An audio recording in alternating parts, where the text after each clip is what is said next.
How many artists can you name in the music industry that was chewed up and subsequently spit out? Probably a good amount of them, and in this video we'll discuss musicians that were put on a pedestal but seemingly failed by the very industry that put them on top to begin with. The music industry has created icons, names that will always live forever, but the odds of you seeing another Michael Jackson is pretty slim to none. Biggest artist ever, probably the biggest celebrity ever, best-selling album ever with Thriller, several iconic performances. It's Michael Jackson. There really isn't much that I can tell you that you don't already know. Reasons outside music oftentimes plagued Michael's legacy, whether it was a Pepsi commercial and all the pain he went through afterwards to help out with his head and his hair, or the allegations that came just years later. However, the pain management and having a system not really established to care about how Michael feels and more so when he could perform didn't help matters at all. The industry itself prioritized performance over self-care and his own well-being. Not a lot of folks in the music industry outside of Michael's inner circle, friends and family really cared about his well-being and how he felt in general, more so when he can be on stage and how much money he can make them. The music industry gave Michael a platform, and in turn he showed to be probably the biggest artist we'll ever see on this planet. The music industry very much made it known Michael Jackson the performer unfortunately came before Michael Jackson the human being. A successful musician is a good thing to see, but one that has a lot of power like Michael Jackson had,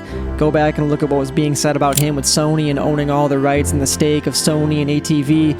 There's a good chance that Michael Jackson was ruffling a few feathers when he was doing what he was doing in regards to just prioritizing business and not just being a musician. I won't dig into how Michael Jackson passed away because we know it was gross negligence by his personal physician, but at the same time you can look up speculation throughout the years. It's been nearly 20 years, and oftentimes you'll see people think that he didn't operate alone and maybe there was somebody in his ear that possibly gave him the directions to do those things. I'm not one to speculate. You can do with that information what you want. The case for Elvis Presley isn't much different than the case of Michael Jackson as far as the music industry being responsible for the rise of both of them and the subsequent fall for both of them as well. Elvis rose to fame in the mid-50s and had a huge impact almost immediately. Now, he wasn't loved by all, especially the older generation, but you cannot deny his impact was vast and it came pretty quickly. Elvis was the first big global superstar in music, with all due respect to the ones that came before him, like Frank Sinatra, Patti Page, Hank Williams. They didn't quite have the demographic that Elvis had. Elvis reached new demographics and new audiences, and he became the first global superstar music had ever seen. Aside from a few non-severe head injuries when he was younger, Elvis was pretty particularly healthy until the 1960s, where he began to use amphetamines to really manage his weight and keep his fatigue in order, but his health didn't really start getting into a bad decline until the 1970s. After a not-so-great Hollywood career, Elvis came back to music in the late 1960s via the Comeback Special, and into the 1970s he saw himself have a good career resurgence. However, the rigorous schedule that Elvis had to follow in the 1970s surely fast-tracked or made his health problems much worse than they should have been. Elvis had a pretty good career when it came to the 1970s. He had himself that resurgence until 1977 when he passed away at the age of 42 years old, but again, the rigorous schedule that he had to follow and not really being given any time off, even after his divorce with Priscilla, didn't help matters at all. On top of being overly prescribed a slew of medications that would keep him up and aware it shows, the bad eating habits that Elvis Presley always had certainly played a part in his health having a really bad decline in the late 1970s. It was basically a mixture of negligence from the music industry not giving him any time off on top of the already existing health problems Elvis Presley had, that compounding together leading to Elvis Presley passing away at the young age of 42 years old. This being the classic case of if you just gave Elvis some time off, especially if you saw how visually he was not well past 1975, he probably would have been able to live longer. Who knows how much longer, but certainly longer than the age of 42 years old. Elvis always kept busy as well. He would do karate on the side. He was always a hard-working musician, hard-working individual, but again, giving someone that time off could have, in this case, saved his life or prolonged it so much longer than what it would have been. Nowadays, you'll see musicians take control, thankfully, of their own career and their own touring schedule and stuff like that because they don't want to end up like an Elvis Presley where essentially the music industry ran him into the ground. All these health problems, all of this lack of time off played a huge role into him not even being able to see the age of 45 years old. The music industry gave Elvis Presley a huge platform to showcase his talents, and in turn he became one of the biggest artists of all time, but that very same music industry, or in this case Colonel, also didn't help him in regards to giving him time off and essentially running him into the ground.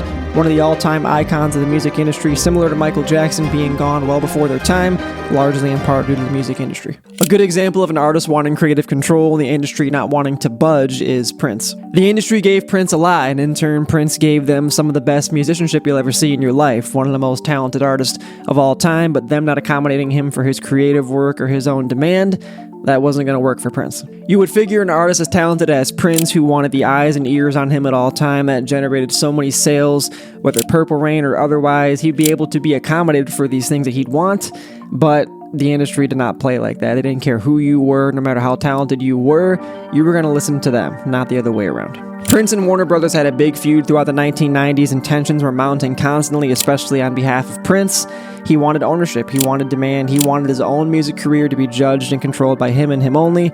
Warner Brothers was not going to let it happen like that. The tension between Warner Brothers and Prince got so bad that at times Prince would write "slave" on his cheek during performances and compare his treatment to modern-day slavery, saying it was unjust treatment for someone like Warner Brothers to treat one of their top acts of Prince like the way they were treating him. It was all about control when it came to Prince, whether creatively, distribution-wise, imagery, didn't really matter what it was. Prince wanted his own ownership for a great reason. It was Prince, but again, the industry has a bad history, especially before this, of not really accommodating musicians. They had figured, why would Prince be our first example of someone who could tell us what to do?